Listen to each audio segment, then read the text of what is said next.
What's up, dudes? Today I will tell you how to afford $100 cards virtually for free. And now I know what you're thinking. Is Ryan going to suggest something shady right now? Well, no, I'm not going to suggest anything shady. It's hardly going to change your life at all. And it's generally a very good habit that I would like to present to you guys in a form of just affording expensive Pokemon cards without really changing a lot about your life, right? So let's get to it. Step 1. First, analyze your expenses. Ask yourself a question: where and why do I spend money? Literally go to your bank account, pull up your statements from the last couple months and analyze every single expense that's out there. Where did I spend money? I don't know, you're at work, you're at school, like you're buying something at the cafeteria, you're buying something at your local store, buying a snack, buying something on the way at the gas station, every single thing. And think about it. What did you buy? Why exactly did you buy it? Think about it. Maybe you were just maybe you were hungry, maybe it was an impulse purchase, maybe somebody asked you for something.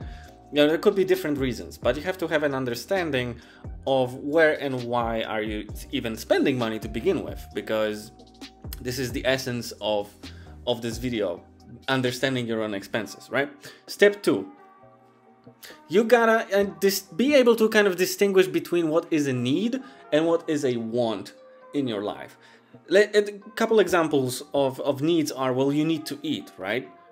But a want would be, I wanna eat sushi, which is expensive. You don't have to eat sushi, you can eat, I don't know, some pasta, spaghetti, which is like super cheap for the most part. You need to drink tap water or just drink mineral water, especially carbonated water, it's awesome. But you wanna drink Starbucks for like 10 bucks. See the difference right now? You need to drink to live, you need to eat to live, but you don't need to eat expensive food, you don't need to drink expensive coffees, expensive drinks, anything. You need to get to work, to school, to anywhere you go, but you want to do it in a new BMW, right? You see where I'm going with this? You need to socialize. We are social creatures, humans overall, but you want to go clubbing. Why not just hang out with your friends outside, spend some quality time together? If somebody doesn't want to spend your time with you without spending money, they're probably not your friend. They're just friend of your money, or just, you know, you're giving them something except for yourself, and that's really what they are after. So that's by the way a very good life advice. If somebody doesn't want to hang out with you and just do like something together, just spend some time, even just talk, drinking water together, they are probably not your real friend. Real friends just want to spend time with you. And the same with partners. And people who just kind of make you spend money, they're not your friends. So that's that. Understand the difference between needing something and wanting something. You need to live. You don't need to live in a, I don't know, 5-bedroom house. You know, you get the idea. Step 3 is very complex, and it takes a lot of dedication, but it's the essence of actually being able to afford whatever you want to afford at the given time. In this case, say a couple $100 worth of Pokemon cards, right? The number one thing is to limit your impulse spending. No $5 coffees daily.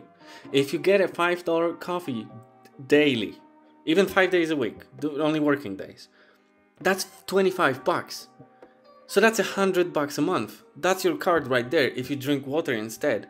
That's it. It's as simple as that. Just don't get the coffee, but still put that money away so you can afford the card later. No, don't buy boosters every time you're at Walmart or at your local game store, you know. Just simple things that you buy for whatever reason, just because you apparently can afford, right? But no, you can't, because you can't afford something bigger. So think about those little purchases that you make. Maybe, I don't know, every time you go through your regular shop, you buy, except for whatever you need to buy, you buy, I don't know, a bunch of snacks. But maybe you don't need these snacks, you just kind of bought them because, I don't know, the queue was long and you spotted them while standing in a queue. So kind of have a impulse control on yourself for a little bit. You don't have to do it permanently, but it is a good general behavior to have an idea on what is your impulse spend and what is the actual need and necessity. Another idea is to buy cheaper substitutes, especially for food, because many times the quote-unquote premium foods are literally the same food that is, say, with the cheaper brands, but it's just packaged differently. As that applies especially to rice, to pasta, to like these say potatoes oftentimes as well, vegetables. The most basic things, you can spend 25 cents on a pack of spaghetti, but then you can spend $3 and it's the same spaghetti. If you don't believe me, you're gonna be like, oh, it tastes better. No, it doesn't. Use salt when you cook spaghetti, by the way. Yeah, but literally just take a look at the ingredients and the table of the nutrition table on the food. You will see that it's literally the same thing. You're paying for package, and it's designed that way to make you spend more money. Trust me, I work in marketing, which I don't apply in my Pokemon videos, but maybe I should, but I don't want to be an ass. So anyway, no fancy drinks filled with sugar is probably something that you should do anyway because it's good for your health. But if you have this habit like me to pick up a Coke every now and then, or I don't know, a Sprite or something like that, it's basically just sugar. Just don't do it, right? Just if talk to yourself. Hey, why am I picking this bottle up? You know, if I pick a bottle of water instead, I'm going to spend, say, $3, $4 less, but, you know, I'm still going to clench my thirst. And I'll be able to put that money aside to buy that Pokemon card that I want, that Gengar VMAX, that Mew VMAX, that something, you know, that Lugia V-Star. And this really goes also pretty well with clothes and really just kind of fancy luxury items. Although it's kind of funny when I'm talking about, okay, limit your clothes spending, but then buy Pokemon cards. But it's just an example.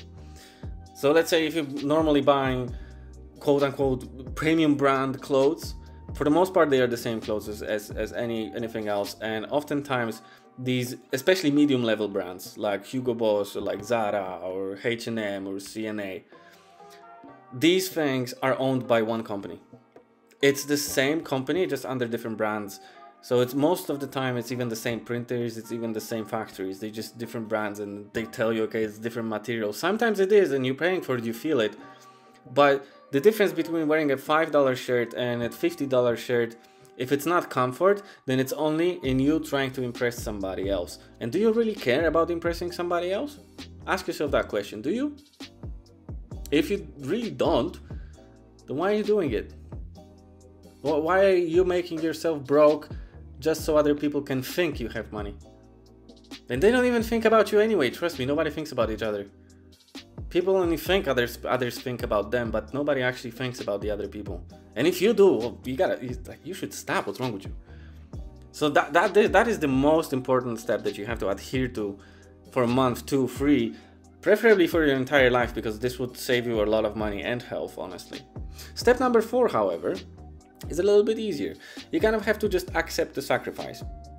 Well, it might be easier said than done, and by sacrifice I mean that your lifestyle is going to slightly change. If you have a significant other, for example, that is used to you kind of splurging on them and just kind of having a certain level of a lifestyle, say you're buying drinks here, you're going out for drinks every weekend, you're going clubbing, you're, I don't know, buying crazy food, it's just, you know, then suddenly changing that can be a bit of a shock to some people, and they might not be okay with it. But here's the thing, as I said before, if somebody suddenly doesn't like you because you end up spending less money while being with them, they are not your friend, they don't love you, they don't care about you really. So it's probably better to just let them go anyway, right? So just accept the sacrifice. And even if you're by yourself, just accept the fact that you might not look as attractive anymore to somebody else because you're not wearing fancy clothes, you stopped driving fancy cars, you, I don't know, stop buying fancy drinks every time you're at school or something. Some people might not want to talk to you anymore. Who cares? Are you getting what you wanted? You wanted the freaking card, the expensive $1,000 card that you wanted. Did you get it? Well, you will get it in a month. And once you get it, bro, it's all worth it. Because it's gonna be there. It's gonna be there.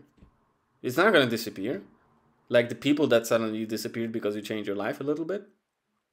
And trust me, everybody can go for this. It's not an issue. You literally just have to do small incremental steps outlined here. You need to do something, and then you want to do something. Understand those differences and limit your impulse purchases, and you will be able to afford what you want to afford. For the most part, of course, we're not talking about Lamborghini. We're talking about, say, more expensive Pokemon cards, right? So this is my advice to you, as as I care about education of my viewers, quote unquote. And if you have other ideas, please feel free to leave them in the comment section.